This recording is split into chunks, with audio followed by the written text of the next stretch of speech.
clearly got something horribly scripted. And of course, she lied in my name and on my birthday. Shame on you, Erika. Shame on you. I'm not afraid of Candace Owens, and I'm happy to match her energy.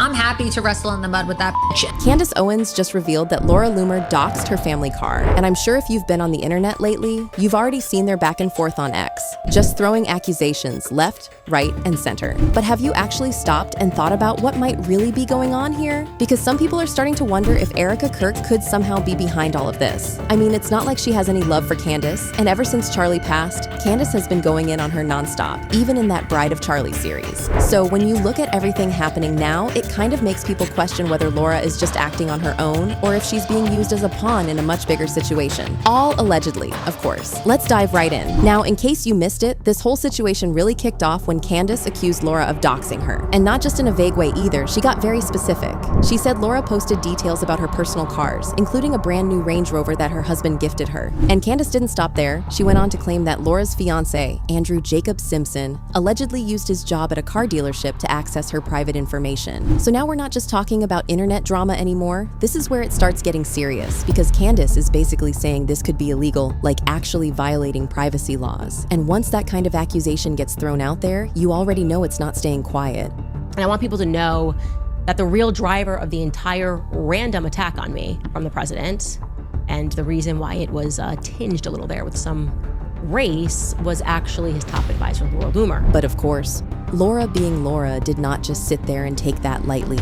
She immediately pushed back and basically said, no, none of that is true. According to her, the car information was already public, so in her mind, there was no doxing happening at all. And instead of slowing things down, she actually turned it up even more, because now she starts going after Candace personally and also dragging her husband into it. She brings up George Farmer's past, specifically a DUI situation, and starts questioning things around that. On top of that, she paints Candace as hypocritical, saying, how are you asking supporters for money while also allegedly owning luxury cars worth close to $1 million? And at that point, you can already tell this is no longer about just one accusation. This turned into a full-on back and forth where both sides are throwing everything they have. Laura even went as far as threatening legal action, calling Candace a malicious liar, and making it clear she's not backing down. And I mean, when you look at how intense this has gotten, you can kind of see why both sides feel like they're in the right. Like even online, people are completely split. One person said they're not really picking a side, but pointed out that while Laura's accusations shouldn't be ignored, Candace also played a role in building the kind of space where this type of conflict happens in the first place. Then you've got others fully backing Laura, saying everything she's saying is truth, and taking it even further by bringing Erika into it, claiming Candace has some deeper issue there. And then on the flip side, there are people who don't agree with Candace politically at all, but still admit that she's handling this situation in a way that feels more controlled compared to how Laura is coming across. So, yeah. The reactions are all over the place right now, but it doesn't stop there, because Candace also made another serious claim, saying that Laura has a history of inappropriate behavior and even accused her of crossing boundaries with young men in the past. Laura Loomer is also a malignant sexual predator and has been repeatedly accused since the beginning of her career of raping and sexually assaulting men. That is not a typical thing that men come out with, that men come out and say, a woman sexually assaulted me. Right? Take, for example, Alan Jacoby. This happened just last week, 10 days ago. Now, once that got added into the mix, you can imagine how fast things escalated. Because from there, Laura's response got even more aggressive. She called Candace the B word and made it clear she wasn't intimidated at all. Plus, depending on who you ask, what she said was a little bit racist, or rather how she said it. And when things reach that level, it stops being about proving a point and starts looking more like a full-blown personal war. And for some reason, there's a lot of people that are really afraid of this nappy-headed black who just has a lot to say, but not really a lot to offer. So I'm not afraid of Candace Owens, and I'm happy to match her energy. I'm happy to wrestle in the mud with that.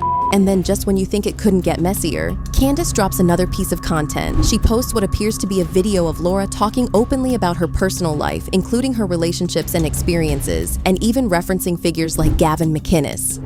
I want to know, what's the number of dicks before you have to settle down? Like, how many dicks do you need to get in your life before you're like, okay, it's time to settle down? That's a good question. How many? How many have you had? No comment.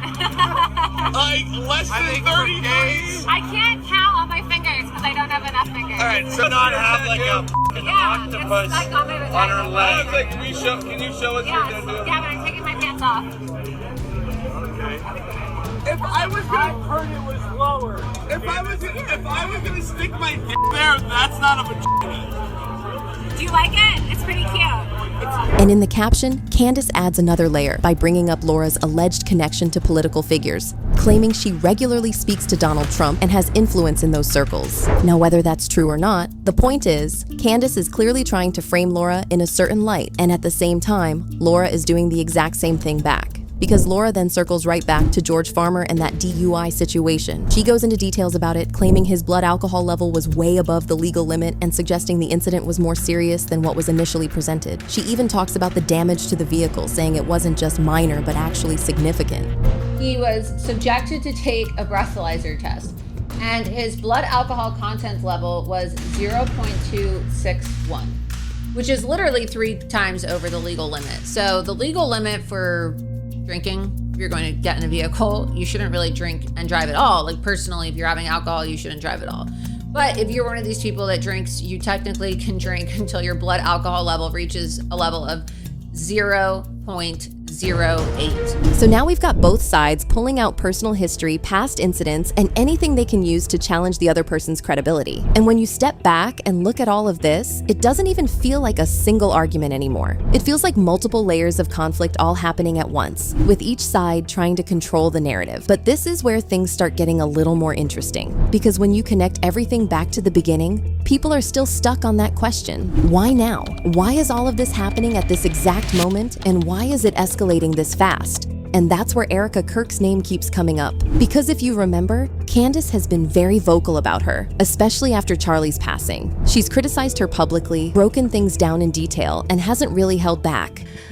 Speaking of which, Erika Kirk came out today, and she was channeling Janet Jackson in Rhythm Nation. I was feeling it at first. I was like, we're about to get a routine, a dance routine. And we didn't get that. Instead, we got something horribly scripted. And of course, she lied in my name and on my birthday. Shame on you, Erika. Shame on you. And not forgetting, Candace was even voted the most vile person by Time magazine, which, let's be honest for a second, when you look at everything going on, people were questioning that heavy. Like some people were even saying, wait, out of everyone out there, especially with all those Epstein files being talked about again, that's who you landed on? And Candace herself even reacted to it, which just added more fuel to everything. Because now it's like, okay, this isn't just online drama anymore. This is public perception, media narratives, all of it mixing together. Presidential award ceremony, whereupon which I was awarded Time's Most Vile Person of the Year. Really? Wow. Okay, Trump.